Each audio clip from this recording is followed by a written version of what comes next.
Hi there, folks. Welcome back to Rich Reviews. So, in latest, the docu-series from Netflix is a four-part series called How to Fix a Drug Scandal. Now, there have been a lot of films and docu-series lately exposing how basically we as flawed human beings have done with our criminal justice system, and how basically sometimes good people are sent to jail, bad people are seemingly released into the wider society. One of the best things about true crime, or like the 13th, or the Central Park 5, or the Blue Line, or many other things, is that you learn something that you never learned about.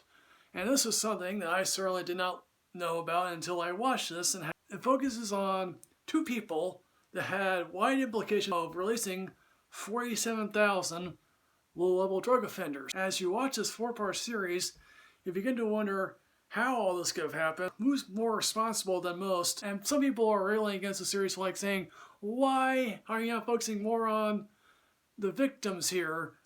Well, we're getting the Innocence Files next in a couple of weeks here, folks, so quit your yapping. One thing that we don't often talk about in our criminal justice system is the drug labs that test the drugs that, if you were found with them, that you automatically send out for testing. The only time you hear about these labs, if there's some massive screw up or there's some massive problems going on, at least one person here who was interviewed is basically like, yeah, there's a reason why a lot of CSI or a lot of crime shows don't deal with drug cases.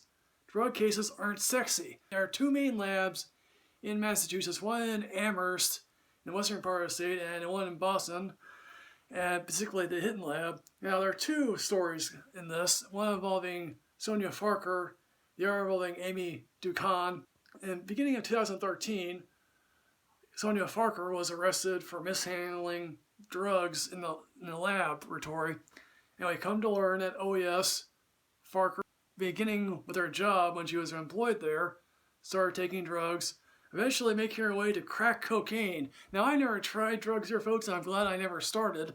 And clearly, yes, Farker had a lifelong series of issues with herself. Don't have many accomplishments being, and they show her, and our family is interviewed here by showing her off her massive accomplishments. This is an attempt to rehabilitate her image.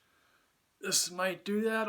One of the more interesting choices for the Farker story is that, oh yeah, they hired an actress to read off her grand jury testimony, and explaining how, yes, she got addicted to drugs in the first place, and how literally we come to realize that this lab was underfunded, understaffed, underprotected, and really the whole thing could have gone away if Farker had taken a drug test.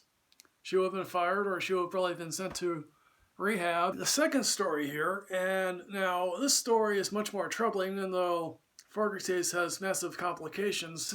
Follows Amy Ducan. Basically, she was dry testing, which means she was faking lab results. And obviously the Hidden Laboratory in Boston is one of the most used basically for all types of drugs. And we often think to ourselves that these people who run the drug tests are impartial people. Well, not with Ducan.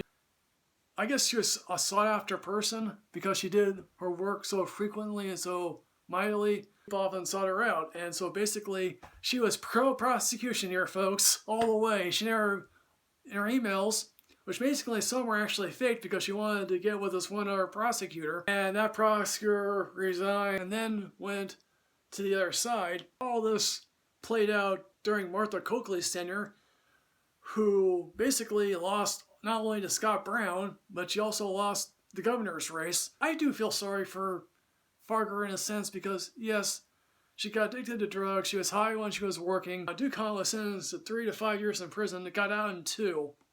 Farker got a sweetheart deal of 18 months. Now, if you're a recovering drug addict, would you want to do withdrawals in a prison or a private clinic?